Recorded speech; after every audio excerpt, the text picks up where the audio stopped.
அஸ்ட்ரோசைன் channel வாயிலாக உலகெங்கும் வாழ்ந்து கொண்டிருக்கின்ற அனைத்து நேயர்களுக்கும் டாக்டர் சதீஷினுடைய அன்பார்ந்த வணக்கங்கள் மற்றும் வாழ்த்துக்கள். Happy new year. இந்த 2024ஆம் ஆண்டினுடைய முதல் மாதமாகிய இந்த ஜனவரி மாதத்தினுடைய பலன்கள் தான் டீட்டெயிலாக பார்க்க போகிறோம்.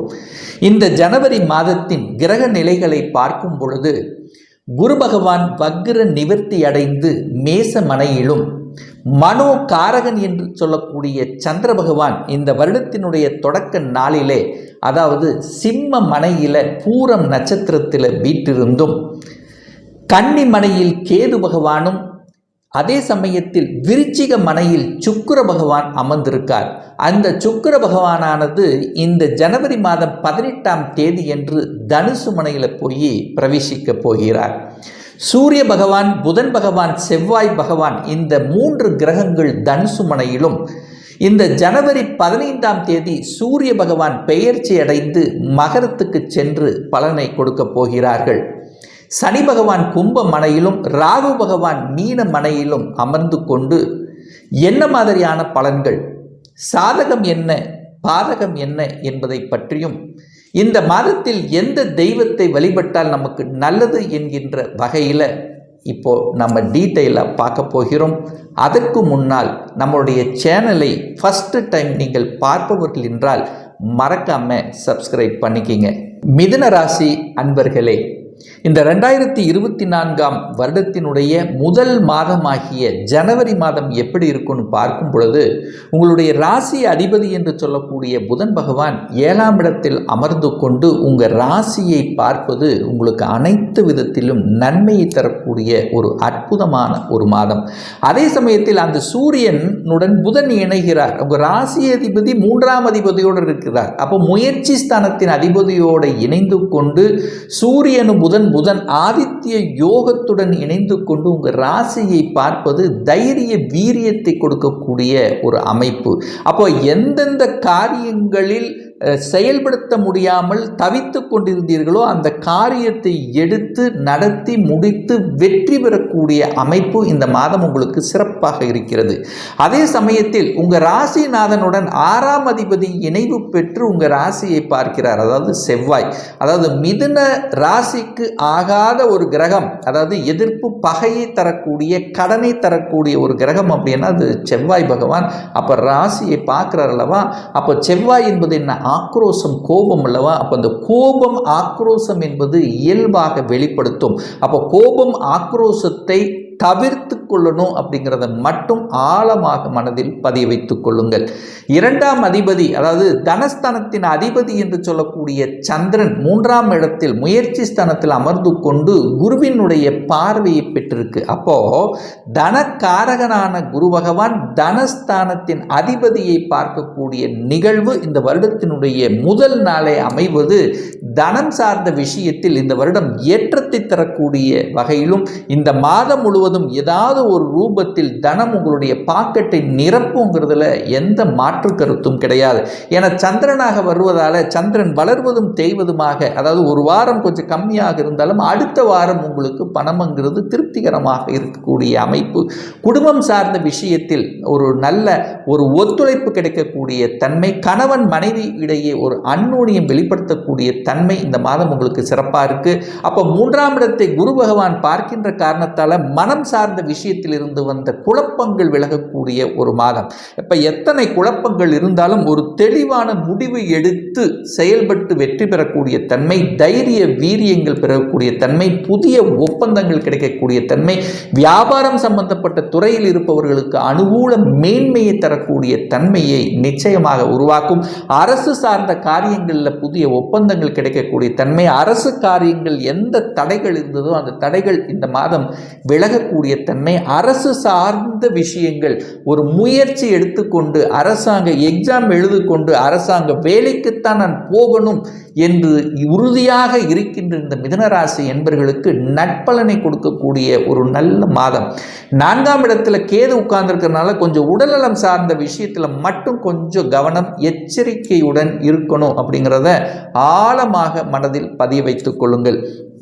அப்போ அந்த கேதுங்கிறது சர்ப்ப கிரகம். முதல் தாயினுடைய உடல்நலத்தை சின்ன சின்ன விஷயத்தில் பாதிக்க செய்யக்கூடிய தன்மை, ஏன் நம்மளுடைய உடல்நலத்திலும் கூட கொஞ்சம் பிரச்சனையை கொடுக்கும்.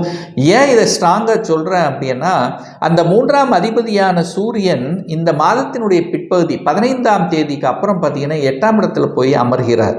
அப்போ சூரியன் 8ல் போய் மறையும் போது என்ன ஆகும்னா, கொஞ்சம் உங்களுக்கு ஒரு காய்ச்சல் சம்பந்தப்பட்ட, அதாவது ஹீட் உஷ்ணம் சம்பந்தப்பட்ட தொந்தரவுகள் வருவதற்கான வாய்ப்புகள். அப்போ தாயினுடைய உடல் நலம் அப்படின்னா, கேது 4ஆம் இடத்தில் இருக்கார், சூரியன் 8ஆம் இடத்தில் இருக்கிறதுனால தாய் தந்தையினுடைய உடல்நலம் சார்ந்த விஷயத்தில் கொஞ்சம் கவனம் எச்சரிக்கையுடன் செயல்படுத்தணுங்கிறதையும் மனதில் பதிய வைத்துக் கொள்ளுங்கள்.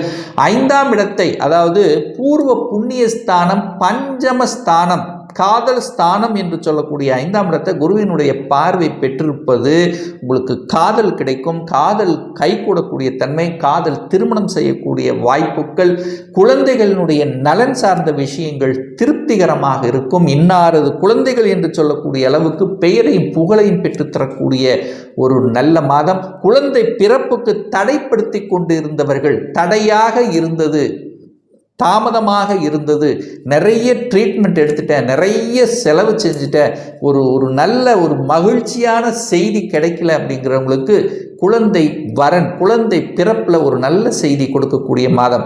ஏன் இதை ஸ்ட்ராங்காக சொல்கிறேன்னா, கடந்த 1.5 வருடமாக குருவுடன் ராகு இருந்து கொண்டு, கிரகணம் அடைந்து கொண்டு, குரு பாதிக்கப்பட்டு குழந்தைக்கான விஷயத்தில் தடைகளை கொடுத்து கொண்டு இருந்தது.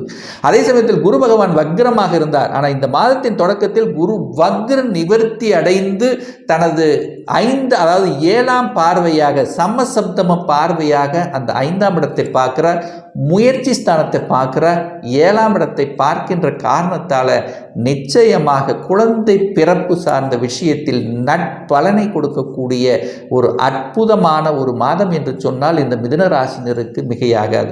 அதே சமயத்தில் குழந்தைகளுடைய படிப்பு சார்ந்த விஷயங்களும் திருப்திகரமாக இருக்கும். ஒரு நல்ல மார்க் வாங்குவாங்க, பெரியோர்களுடைய ஆதரவு இருக்கு, குருமார்களுடைய அனுகிரகம் உண்டு, கடவுளினுடைய அனுகிரகம் என்பது உங்கள் குழந்தைகளுக்கு கிடைக்கக்கூடிய தன்மை. அப்போ நல்ல படிப்பு சார்ந்த விஷயத்தில் பிரகாசமான தன்மை என்பது இந்த மாதம் உங்களுக்கு சிறப்பாக இருக்கு. 6ஆம் இடத்துல சுக்கிரன் உட்கார்ந்திருக்கார், களத்திர காரகன் என்று சொல்லக்கூடிய அந்த சுக்கிரன் 6ல் உட்கார்ந்திருக்கார். ஆனால் இந்த மாதத்தினுடைய பிற்பகுதியில் போய், அதாவது 18ஆம் தேதி போய் தனுசு மனையில், அதாவது 7ஆம் இடத்தில் வந்து அமர்கிறார். அப்போ திருமணம் சார்ந்த அனைத்து விதமான சுப காரியங்கள் நடப்பதற்கு இந்த மிதுன ராசினருக்கு ஒரு ஏற்ற மாதம் அப்படின்னு எடுத்துக்கலாம். அது குறிப்பாக 18ஆம் தேதிக்கு அப்புறம் அந்த களத்திர காரகன் சுக்கிரன் போய் 7ஆம் இடத்திலும், அதாவது 5க்குரியவன் 7ஆம் இடத்திலும், குரு பகவான் அந்த 7ஆம் இடத்து அதிபதி என்று சொல்லக்கூடிய குரு பகவான் 11ஆம் இடமான லாபஸ்தானத்தில் அமர்ந்து கொண்டு அந்த 7ஆம் இடத்தை பார்க்கிறார் அல்லவா. அப்போ திருமணம் சார்ந்த சுபகாரியங்கள், கணவன் மனைவிக்கு இடையே பிரச்சனை ஏற்பட்டு பிரிந்தவர்கள் எல்லாம் ஒன்று சேர்வதற்கான வாய்ப்புகள், அல்லது ஏற்கனவே டிவோர்ஸ் ஆகி பிரிந்தவர்கள் 2ஆம் திருமணம் மறுமணம் செய்யணும் அப்படின்னு ஆசைப்பட்டு கொண்டிருந்தவர்களுக்கு அதுக்கான அமைப்புகள் சாத்தியமாக இருக்கிறது. அதே சமயத்தில் பார்த்தீங்கன்னா, கணவன் மனைவி 2 பேரும் சேர்ந்து ஒரு தொழிலை ஆரம்பிக்கலாம் என்கின்ற உத்வேகங்கள், கூட்டு தொழில் இருந்து வந்த அத்தனை விதமான பிரச்சனைகள் முடிவுக்கு வரக்கூடிய தன்மை, சமூகத்தின் மேல், சமூக சார்ந்த விஷயத்தில் ஈடுபட்டிருந்தவர்களுக்கு பெயரையும் புகழையும் கொடுக்கக்கூடிய வாய்ப்புகள், புதிய நண்பர்கள் கிடைக்கப் பெறுவார்கள் அப்படிங்கிறத எடுத்துக்கலாம். அந்த நண்பர்கள் மூலமாக அனுகூலங்கள், ஆதாயங்கள் உண்டு.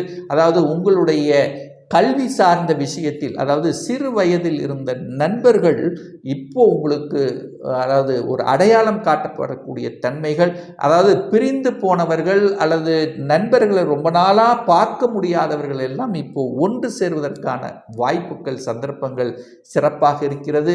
அந்த சூரியன் பார்த்தீங்கன்னா இந்த 15ஆம் தேதி 8ஆம் இடத்துல போய் இருக்கிறதுனால, 3க்குரியவன் 8ல் போய் மறைஞ்சிருக்கின்ற காரணத்தால் அந்த 3ஆம் இடம் என்பது அந்த, அதாவது யாருக்காவது இந்த ஜாமீன் கையெழுத்து சார்ந்த விஷயத்தில் மட்டும் கவனமாக இருக்கணும். கண்டிப்பாக போடக்கூடாது. போட்டிங்கன்னா அதற்கு உண்டான கடனையே, அதற்கான இதையும் நீங்கள் கட்ட வேண்டிய சந்தர்ப்பத்துக்கு ஆளாகிவிடும். அப்போது இந்த மாதம் அந்த விஷயத்தில் ரொம்ப ரொம்ப எச்சரிக்கையுடன் இருக்கணும். அதே சமயத்தில் 9ஆம் அதிபதி சனி பாக்கியஸ்தானத்தில் இருக்கிறதுனால நிச்சயமாக தொழில் சார்ந்த விஷயத்தில் கடந்த சில வருடங்களாக யாரெல்லாம் பிரச்சனையோடு இருந்தவர்களுக்கெல்லாம் பிரச்சனையிலிருந்து விடுபடக்கூடிய தன்மைகள், தொழிலில் மேம்பாடுகள், நிறைய அனுபவ பாடங்களை உங்களுக்கு கொடுத்து கொண்டு இருந்திருக்கும். அதாவது 2.5 வருஷம் முன்னாடி பார்த்தீங்கன்னா, அதாவது அந்த சனி பகவான் 8ஆம் இடத்தில் இருக்கும்போது, அஷ்டம சனியாக இருக்கும்போது தொழிலில் பல பிரச்சனைகள் இன்னல்களை கொடுத்து கொண்டிருந்த உங்களுக்கு நிறைய அனுபவ பாடங்களை கொடுத்து இப்போ தொழிலில் முன்னேற்றம் செய்யக்கூடிய வாய்ப்புகள், சந்தர்ப்பங்கள், அதாவது தொழிலின் மூலமாக இந்த மாதம் லாபத்தை கொடுக்கக்கூடிய சந்தர்ப்பங்கள் சிறப்பாக இருக்கு. ஏன்னா 10க்குரியவன் 11ஆம் இடத்தில் லாபஸ்தானத்தில் இருக்கிறதுனாலையும் 10ல் ஒரு பாவியாவது இருக்கணும். இந்த வகையில் ராகு பகவான் அங்கே இருக்கின்ற காரணத்தால் வெளிநாட்டு சம்பந்தப்பட்ட விஷயங்கள் அனுகூல வாய்ப்புகளை உருவாக்கும். வெளிநாட்டு தொழில் உங்களுக்கு அமையும். வெளிநாட்டுக்குத்தான் போகணும், அங்கே போய் வேலை பார்க்கணும் என்கின்ற மனதில் உறுதியாக இருக்கின்ற மிதுன ராசி அன்பர்களுக்கு அங்கே வெளிநாட்டில் போய் வேலை பார்க்கக்கூடிய யோகம் என்பது இந்த மாதம் உங்களுக்கு சிறப்பாக இருக்கு. அதே சமயத்தில் தான் வேலை பார்த்து கொண்டிருக்கிறேன், அதாவது உத்தியோகத்தில் இருக்கிறேன், என்னை யாரும் புரிஞ்சுக்க மாட்டேங்கிறாங்க, நல்லதாக வேலை பார்த்த என்னுடைய வேலைக்கு உண்டான கிரெடிட் எனக்கு கிடைக்கல, என்னுடைய மேலதிகாரிகள் கூட என்னை புரிந்து கொள்ள முடியலையே, தவறாக நினைத்து கொண்டார்கள் என்றவர்கள் எல்லாமே இப்போ உங்களை புரிந்து கொண்டு உங்களுக்கு தகுந்த அந்த தன்மையை தரக்கூடிய வாய்ப்புகள். அப்போ யாருக்கெல்லாம் அந்த ப்ரமோஷன் டிலே ஆகிட்டு இருந்ததுன்னா ப்ரமோஷனை எதிர்பார்க்கக்கூடிய ஒரு மாதமாகவும், உங்களுடைய சக ஊழியர்கள் உங்களை புரிந்து கொள்ளக்கூடிய தன்மையும் இந்த மாதம் உங்களுக்கு சிறப்பாக இருக்கு. குரு 11ஆம் இடத்துல அற்புதமாக உட்கார்ந்திருக்கார், லாபஸ்தானத்தில் உட்கார்ந்திருக்கார். மூத்த சகோதர சகோதரிகள் மூலமாக அனுகூலத்தை பெறக்கூடிய தன்மை. சச்சங்கம் இந்த மாதிரியான அதாவது சச்சங்கம் சார்ந்த விஷயத்தில் இருப்பவர்களுக்கு ஒரு கௌரவ பதவி கிடைக்கக்கூடிய தன்மைகள், குருமார்களினுடைய ஆதரவுகள், தனம், குரு அப்படின்னாலே தனம். அப்போ தனம் சார்ந்த விஷயங்கள், குழந்தை சார்ந்த விஷயங்கள், பெரியோர்களினுடைய ஆதரவு சம்பந்தப்பட்ட விஷயங்கள் அனுகூல வாய்ப்புகளை தரும். அதே சமயத்தில் சனி பகவான் 9ஆம் இடத்திலிருந்து 3ஆம் பார்வையாக அந்த குருவை பார்க்குற அல்லவா, ஆன்மீக சம்பந்தப்பட்ட நாட்டம் இருக்கும். ஆன்மீகம் சம்பந்தப்பட்ட விஷயங்களுக்கு நீங்கள் உதவி செய்வீர்கள். அதாவது திருப்பணி சம்பந்தப்பட்ட விஷயங்களுக்கு உங்களை முன்னிறுத்தி செய்யக்கூடிய வாய்ப்புகள், அதாவது ஆன்மீக நாட்டம், கோயில் சம்பந்தப்பட்ட விஷயங்கள், கோயில் யாத்திரை செல்லக்கூடிய தன்மைகள், புனித கோயில், அதாவது உங்களுடைய குலதெய்வத்துக்கு சென்று வரக்கூடிய தன்மைகள் எல்லாமே இந்த மாதம் உங்களுக்கு சிறப்பாக இருக்கிறது. அப்போ மிதுன ராசி அன்பர்களுக்கு ஒரு உத்வேகத்தையும் அந்த தன்னம்பிக்கையும் தன்மானத்தையும், அதாவது எதையும் செயல்படுத்தக்கூடிய அந்த தன்மை, வெற்றி பெறக்கூடிய தன்மைகள் இந்த மாதம் உங்களுக்கு சிறப்பாக இருக்கிறது. ஒரு நல்ல தெய்வ வழிபாடு அப்படின்னு எடுத்துக்கொண்டால் ஒவ்வொரு வியாழக்கிழமை என்று அந்த தட்சிணாமூர்த்தியை சென்று வழிபடும் போது நிச்சயமாக நீங்கள் நினைத்த அத்தனை சுப காரியங்கள் நடக்குங்கிறதுல எந்தவித மாற்று கருத்தும் கிடையாது. இப்போ நான் சொன்னது கோச்சார ரீதியான ஒரு பொதுவான பலன்கள் தான். இந்த ராசி நட்சத்திரத்தில் பார்த்தீங்கன்னா பல கோடிக்கணக்கான பேர் இருப்பாங்க. ஒவ்வொருத்தரும் டிஃப்ரெண்ட், ஒவ்வொருவருடைய ஜாதகமும் வேறுபடும், ஒவ்வொருத்தருடைய கிரக அமைப்புகளும் வேறுபடும், தசா புத்திகளுக்கு தகுந்த மாதிரி பலன்கள் வேறுபடும். ஒரு துல்லிய பலன் வேணும் அப்படின்னா உங்களுடைய சுய ஜாதகத்தில், அதாவது விதி கொடுப்பினை எப்படி இருக்கிறது, அதாவது இந்த 2024ஆம் வருடம் சொந்த தொழிலை செய்வதற்கான விதி கொடுப்பினை இருக்கிறதா, அப்படி இருக்கக்கூடிய பட்சத்தில் எப்போ நம்ம சொந்த தொழிலை ஆரம்பிக்கலாம், எப்போ நமக்கு திருமணம் நடக்கும், எப்போ ஒரு நல்ல வேலை அமையும், எப்போ நமக்கு ப்ரமோஷன் கிடைக்கும், எப்போ குழந்தை பாக்கியம் கிடைக்கும், எப்போ வீடு கட்டலாம், இது போன்ற கேள்விகளுக்கு துல்லியமான பதிலை நம்மால் கூற முடியும். ஒரு பர்சனல் கன்சல்டேஷன் எடுத்துக்கணும், ஒரு சுய ஜாதகம் பார்க்கணும் என்று விருப்பமுடைய அன்பர்கள் டிஸ்பிளேயில் தெரியக்கூடிய நம்பருக்கு வாட்ஸ்அப் மூலியமாகவோ ஃபோன் கால் மூலியமாகவோ தொடர்பு கொண்டு அப்பாயின்மெண்ட் பெற்றுக்கொண்டு கன்சல்டேஷன் எடுத்துக்கலாம். இந்த பதிவு உங்களுக்கு பிடித்திருக்கும் என்று நினைக்கிறேன். பிடித்திருந்தால் லைக் பண்ணுங்கள், கமெண்ட் பண்ணுங்கள், உங்கள் நண்பர்களுக்கும் உறவுகளுக்கும் ஷேர் செய்யுங்க. நம்ம சேனலை ஃபஸ்ட்டு டைம் நீங்கள் பார்ப்பவர்கள் என்றால் மறக்காமல் சப்ஸ்கிரைப் பண்ணிக்கிங்க. பக்கத்தில் இருக்கின்ற பெல் பட்டன் மற்றும் ஆல் நோட்டிஃபிகேஷனை கிளிக் பண்ணும்போது நான் போடக்கூடிய அடுத்தடுத்த பதிவுகள் உங்களுடைய நோட்டிஃபிகேஷனில் வந்து சேரும். இந்த ராசி நட்சத்திர நேயர்கள் அனைவரும் வாழ்க வளர்க வளமுடன் என்று எனது வாழ்த்தினை தெரிவித்துக் கொண்டு விடைபெறுகிறேன். நன்றி, வணக்கம், வாழ்த்துக்கள்.